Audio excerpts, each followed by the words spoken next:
Hey guys, it's V here. Today in this video, we're going to discuss the Undeposited Funds account in QuickBooks Online. We're going to talk about what the account is for and why we use it. So let's get started. If you record sales using the invoice forms, you've probably noticed the Undeposited Funds is the default when you record payments. Or if you're using the sales receipt forms, then you might have noticed the undeposited funds right there in the Deposit To section. But what is undeposited funds, and why would you want to record the funds being deposited to it? The undeposited funds account is a holding account created by QuickBooks. When a customer pays you cash or check, you usually put that in a safe place like a lockbox until you're ready to deposit.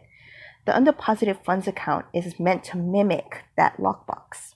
So first you record the payments going to undeposited funds, and then when you record the deposit, you'll see all the payments being held in the undeposited funds account, and you just select which payments were included in that deposit. Looking at the transaction detail of the undeposited funds account, when we go back to the example of the lockbox, we add to it by collecting payments from customers, and we clear it out by making deposits of those payments. So right now you might be thinking, well, it seems like an extra step to record all my payments and sales receipts to undeposited funds. Why can't I just record it directly to the bank account?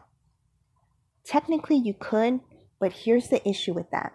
If you record payments as being directly deposited to the bank account and just skip over the undeposited funds account, each payment will be recorded as an individual bank transaction. However, it's usually the case that multiple payments are deposited together as a single deposit. So if you're not using undeposited funds, it will, first of all, make it harder to match payments to the deposit in the bank feed. Secondly, make it harder to reconcile the bank account properly. And thirdly, make it near impossible to reference or search up the actual deposit in QuickBooks Online. But it will make it easier to cause recording errors.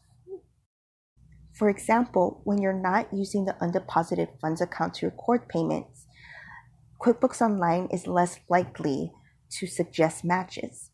And for the sake of reconciliation, it's very common for users to simply add the deposit from the bank feed because it seems like the most sensible solution. But this is a huge no-no because this will overstate amounts in your financial data. Therefore, just to be on the safe side, stick to using the undeposited funds account. Alright guys, thank you for watching. If you enjoyed this video, please click the subscribe button for updates on the latest. Bye!